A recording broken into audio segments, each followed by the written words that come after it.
Undisputed, the Mexican Monster Pack out now. What is the most powerful trait we have? You need power, speed. Let your imagination do the rest.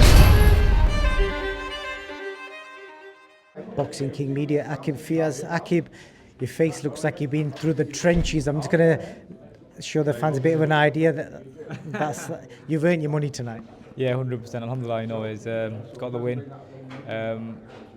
Against a good fighter, a warrior. Thank you to obviously Alex and his team for taking the fight on such short notice. Like a week ago it looked like I didn't have a fight, so thanks to him I did, and what a great one it was. Explain before we talk about the fight, the throat incident yesterday. He grabbed him by the throat. What was said in that? In fact, I've seen the video. I think you were saying something about not scared of you, and then you just went straight for the throat. You did a George Groves, Carl Froch, I think it is. What made you do that? Nothing. You know what? It was just obviously you've just made weight in the morning and stuff, and tempers are a bit short a little bit. But obviously, look, that's not me. I regret it, to be fair. And I said I apologise for it.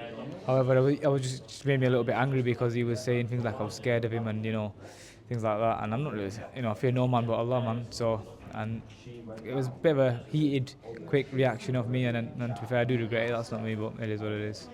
And then obviously when you do that, you've got to back it up in the ring. And man, you brought the smoke to me. You had the height advantage, reach advantage over you, but you decided to just exchange with him on the inside, outside.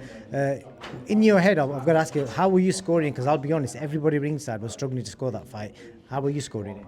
I thought I dropped a couple of the early rounds, but as it went on, I brought it back and I won the important rounds and the ones that the judges remembered early, And I think I did enough in the last two rounds. I thought going after 8, I thought it was maybe 4-all or about 4-all, and then I won the last 2. I thought so. I thought the scorecards were pretty bang on, to be fair. Alhamdulillah, yeah. So. But yeah, it was a good fight, and he was a big guy. I could have made it easier, and I could have made him miss. Could have boxed on the outside, jabbed and moved, maybe made it a lot easier. But the fans enjoyed it, and I thought I'll bring it to him and bring an exciting fight. Because I know I've got it in the locker, but maybe down at 130, them shots I was landing today will have a bit more of an effect. So that's the plan. What was going through your head in round 8? Because when I was watching round 8, you looked like you either took it off deliberately. Was that just to kind of get that second win type of thing? Yeah, you know what? I feel like early on in my career, I was always the kind of guy to just go all out straight away and balls to the wall kind of thing, whereas now I'm a bit more experienced, and although I've not done 10 rounds before, it was my first 10 rounder, I feel like I've been doing it in the gym a lot. Jamie's very clever and smart in terms of tactics and taking rounds off and having a breather and winning the rounds just enough. I wasn't tired at any point. So as you can see in the last 2 rounds, I had to turn the pressure up, and I did. I had it in the tank. I've trained so hard. It's been a great camp. I was out in America with Jack as well early on. We've got some great work out there. I've really put the work in, so that was the reason I was able to pull it out of the bag tonight. Did you ask your opponent what jelly was wearing? Because whatever jelly was wearing, that's going to sell. Because his head didn't move all night. I know, yeah. You know what? To be fair, a few people said that to me. Not like I need any gel, but if I ever grow it, I'll be asking him which one he's using. Yeah. It just sounds daft, but did you think of that during the fight when his hair wasn't moving? Were you thinking, "Fuck me, what's he wearing"? The last couple of rounds, I was thinking, I was hitting him quite a few shots too, and he still didn't move. I was like, you know what? Hats off to him. He's done a good job there. Whoever's done it for him. Definitely. Is that the first time you fought since being a dad? No, obviously my last fight, obviously in February, that I was and obviously, so that's you know what, I train. I feel like since getting beat and then obviously having my daughter, there's a different, I don't even know how to explain it. I don't know what, there's something that's changed. I don't know what it is. Is it different in the ring, like emotions and when you're thinking you can't afford to lose and all that kind of stuff now that you've got a daughter? No, not in the ring. I don't really think about it in the ring, but in training every day, it's that extra gear you get out of yourself. You know what I mean? You wake up in the morning, and even the days when your body's killing, you feel like you've been run over, but you get to the gym and you know what, put the work in no matter what. And this camp, I feel like I've worked that hard, and that's why I was able. That's the first 10 rounds. I've not been in a proper fight for 2 years nearly now. I've never done 10 rounds before. So alhamdulillah, it was good. I feel like it's a great experience for me, and Allah's the best of plans. I needed that, obviously. So we move forward, man. What is next? Because your team keep telling me there's some big plans for you. What do you think is next? Yeah, we'll have to wait and see. Weigh it up, obviously. Literally weigh it up, see where we're at 130. And yeah, to be fair, I could have done 130 yesterday. In the morning, obviously, you do your little sweats and stuff.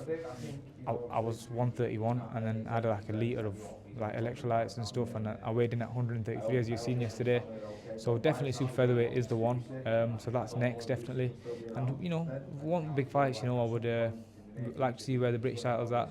Hopefully by the end of this year, maybe the European, whatever. We'll see what the plan is.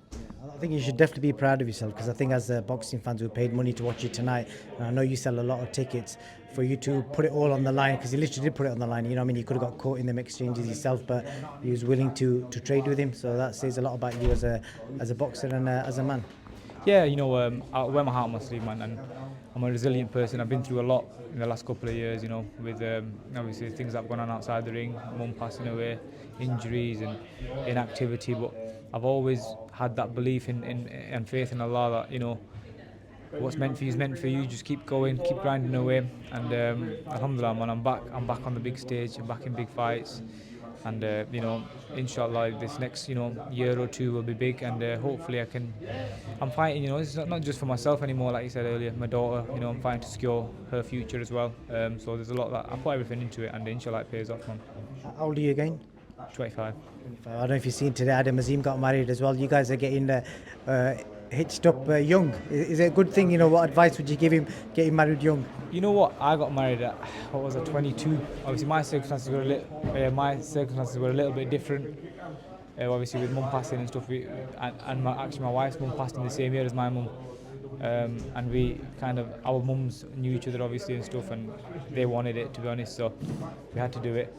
But what a blessing she's been. Alhamdulillah, the right woman can make your life so much better, man. And now we've got our little daughter Yana as well.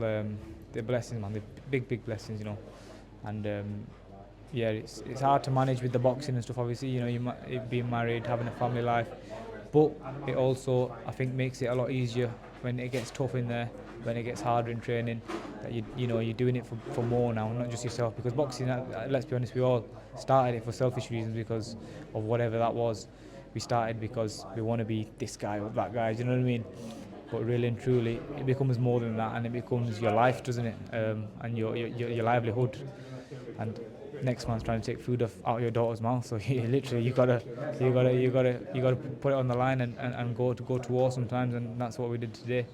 But yeah, Adam's switched on. He's got a good family. He'll be good, man, inshallah. What's the basic advice you'd give him? Obviously getting married young and the first few months. You know what? A good friend of mine, my barber actually, he gave me some great advice. He said, when they're arguing with you, he goes, at night time, he goes, you know what to do? Don't argue back, just turn around, go to sleep. And you know what? That's the best thing to do. Adam, if you're listening, make sure you just turn around and go to sleep, brother. You're probably too tired from training anyway most of the time, which I am. That's brilliant, great advice. We'll leave it on that. Aqib Fiaz, thank you for your time, and we look forward to seeing you back in the ring again. Undisputed, the Mexican Monster Pack out now. What is the most powerful trait we have? You need power, speed. Let your imagination do the rest.